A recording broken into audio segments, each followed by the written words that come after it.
दोस्तों, क्या आप जानते हैं कि महिलाओं को होने वाली मासिक धर्म का उल्लेख हिंदू धर्म ग्रंथों में भी मिलता है। भगवत पुराण के अनुसार स्त्रियों को मासिक धर्म क्यों होता है? हाल ही में कुछ मंदिरों में महिलाओं को प्रवेश पर लगी रोक पर काफी विवाद हुआ।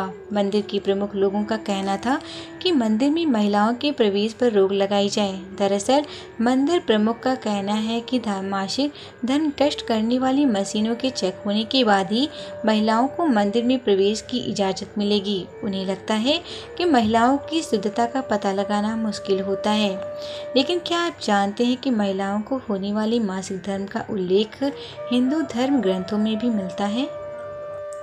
पुराण के अनुसार एक बार बृहस्पति, जो देवताओं के गुरु थे, एक बार वह देवराज इंद्र से काफी नाराज हो गए। इसी दौरान असुरों ने देवलोक पर आक्रमण कर दिया और इंद्र को इंद्रलोक छोड़कर जाना पड़ा। तब इंद्र ब्रह्मा जी के पास पहुंचे और उनसे मदद की मांग की।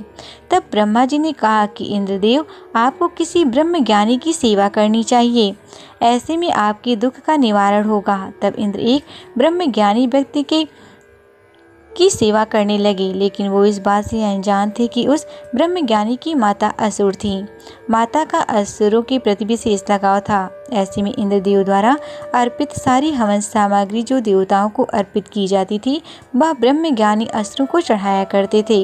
इससे इंद्र की सेवा भंग हो गई। जब इंद्र को यह बात पता चली तो वो बहुत नाराज हुए। उन्होंने उस ब्रह्मज्ञानी की हत्या कर दी।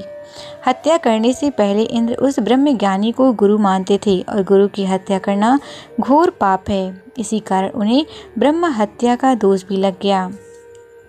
ये पाप एक भयानक दानव के रूप में उनका पीछा करने लगा। किसी तरह इंद्र ने स्वयं को एक फूल में छुपाया और कई वर्षों तक उसी में भगवान विष्णु की तपस्या करते रहे।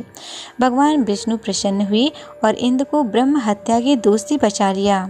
उन्होंने इस पाप मुक्ति के लिए एक सुझाव दिया। सुझाव के अनुसार इंद्र ने पेड़, जल, भूमि और स्त्री को अपने पाप का थोड़ा थोड़ा अंश देने के लिए मनाया। इंद्र की बात सुनकर वह तैयार हो गए। इंद्र ने उन्हें एक एक वरदान देने की बात कही। सबसे पहले पेड़ ने ब्रह्म हत्या के पाप का 1/4 हिस्सा लिया, जिसके बदले में इंद्र ने पेड़ को अपने आप जीवित होने का वरदान दिया। इसके बाद जल ने 1/4 हिस्सा लिया तो इंद्र ने जल को वरदान दिया कि जल को अन्य वस्तुओं को पवित्र करने की शक्ति होगी। तीसरे पड़ाव में भूमि ने ब्रह्म हत्या का दोष इंद्र से लिया। बदले में इंद्र ने भूमि को वरदान दिया कि भूमि पर आने वाली कोई भी चोट से उसे कोई असर नहीं होगा और वो फिर से ठीक हो जाएगी। आखिर में स्त्री ही शेष बची थी।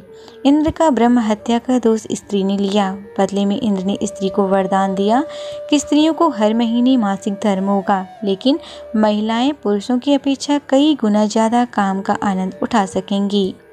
पौराणिक मतों के अनुसार स्त्रियां ब्रह्म हत्या यानी अपने गुरु की हत्या का पाप सदियों से उठाती आ रही हैं।